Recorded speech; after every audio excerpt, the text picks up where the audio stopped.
Recurrent implantation failure म्हणजे वारंवार taste tube baby नंतर बाळ केल्यानंतरही बाळ न टिकणे.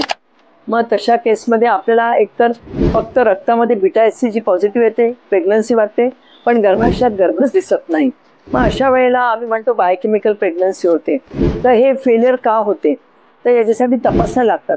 सगळ्यात महत्त्वाची स्त्रियांची तपासणी म्हणजे एक AMH ची टेस्ट असते, थायरॉइडची टेस्ट असते, प्रोलॅक्टिन असते, नंतर शुगरची टेस्ट असते. अँटीबॉडीजमध्ये एक तर anti nuclear antibodies, anti thyroid antibodies म्हणून टेस्ट असते. नंतर आपला IgM म्हणून एक टेस्ट येते. नंतर आपलं बीटा 2 ग्लायकोप्रोटीन किंवा आपला IgM सोबतच आपलं अँटीफॉस्फोलिपिड अँटीबॉडी सोबतच बीटा 2 ग्लायकोप्रोटीन पण करतो आपण. शिवाय या पेशंट्समध्ये महत्त्वाची टेस्ट म्हणजे आपण हे सगळं केल्यावर एक कॅरिओटॅपिंग टेस्ट पण करतो. बरेचदा बीजची बनायची कॅपॅसिटी कमी असली तर ती बीज कमकुवती असते आणि त्याच्यामध्ये ॲबनॉर्मॅलिटी पण असते त्या बीजमध्ये. मग कॅरिओटॅपिक पण बायकांची केल्या जाते. दुसरी म्हणजे बायकांचं आता सर्जिकल टेस्ट म्हणलं तर बायकांची 3D सोनोग्राफी करायला पाहिजे. नंतर MRI करता येतो किंवा त्यांची हिस्ट्रोस्कोपी लॅप्रोस्कोपी केल्याने बरेचदा जाळ्या कोंब पडदे असतील तर ते काढल्या जाऊ शकतात. आणि ॲडिशनल म्हणजे बायकांची क्रॉनिक एंडोमेट्रायटिससाठी एक टेस्ट केली जाते. म्हणजे गर्भाशयाच्या गादीमध्ये इन्फेक्शन असेल तर त्याच्यातला तुकडा काढला जातो आणि एंडोमेट्रायटिस म्हणजे जुना इन्फेक्शन असेल तर त्याच्यावर ट्रीटमेंट केली जाते. आणि काही काही केसेसमध्ये जे नॅचरल किलर सेल म्हणून असतात ते नॅचरल किलर सेल जे बाळाला चिटकवायचं काम करतात ते कमी होतात. म्हणून ही क्रॉनिक एंडोमेट्रायटिसची आजकाल या तपासणीला महत्त्व दिलं जाते बायकांच्या बाबतीत आणि ही तपासणी केली जाते. दुसरी म्हणजे पुरुषांची टेस्ट. पुरुषांचं सिमेन अनालिसिस आहे, DFI टेस्ट केली जाते, DNA फ्रॅगमेंटेशन इंडेक्स. त्याच्यात ती शुक्राणूमध्ये 27% वर DFI असेल तर बरेचदा ते बाळ चांगले बनून सुद्धा टिकत नाही. तिसरी गोष्ट, पुरुषांचे शुक्राणू कमी असतील तर कॅरिओटॅपिंग ही टेस्ट केली पाहिजे.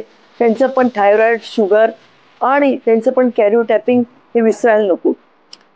सोबतच पुरुषांमध्ये दुसऱ्या टेस्ट म्हणजे पुरुषांमध्ये काही दुसरे प्रॉब्लेम्स असतील, जसं की त्यांना समजा काही इम्युनॉलॉजिकल डिसऑर्डर असतील तर ते पण केल्या जातात पुरुषांमधल्या.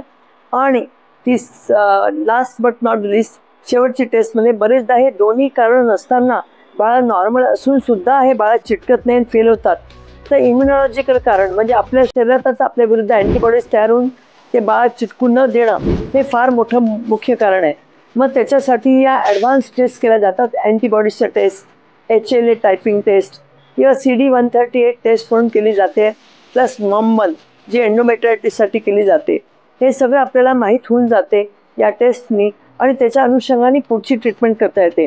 सोबतच आपल्याला समजा बाळ बनलं असेल तर बीजेची क्वालिटी खराब असणं किंवा शुक्राणूची क्वालिटी खराब असणं किंवा बाळ चांगले बनणं पण बाळामध्ये आतमध्ये काही प्रॉब्लेम असणं, ते म्हणजे खास करून पुरुषांमध्ये जर ट्रान्सलोकेशन हा प्रॉब्लेम असेल, कॅरिओटॅपिंगमध्ये आढळून आला की इन्व्हर्शन असे प्रॉब्लेम असतील तर बाळ पण ॲबनॉर्मल असतात आतून पण वरून नॉर्मल जरी असले तरी. आणि अशा वेळेला आम्ही 2-2दा बाळ टाकून सुद्धा फेल होते. पण या चाचण्या सगळ्या जवळपास 50,000 ते 60,000च्या असतात आणि पेशंट या बाबतीत तयार नाही होत 2दा फेल झाल्यावर.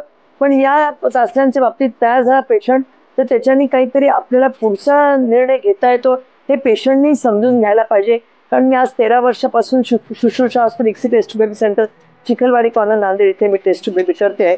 तर जेव्हा आमचे पेशंट 2-2दा फेल होतात तेव्हा आम्ही त्यांना हेच सांगतो की या सगळ्या चाचण्या करा म्हणजे तिसऱ्यांदा तरी आपल्याला एक चांगला सशक्त बाळ मिळेल. आणि त्याच्यात ॲडिशनल टेस्ट म्हणजे आम्ही NIGS करतो आजकाल, नॉन इन्व्हेजिव्ह जेनेटिक स्क्रीनिंग. त्याच्याने की बाळाचं अवतीभोवतीचं बाळ बनल्यानंतरचं पाणी तपासायला दिलं जाते.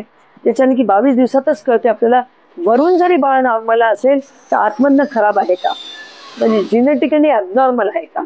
त्याच्यामुळे या टेस्ट करणं गरजेचं आहे ज्यांचे वारंवार टेस्ट बेबी फेल झाले त्यांना. धन्यवाद.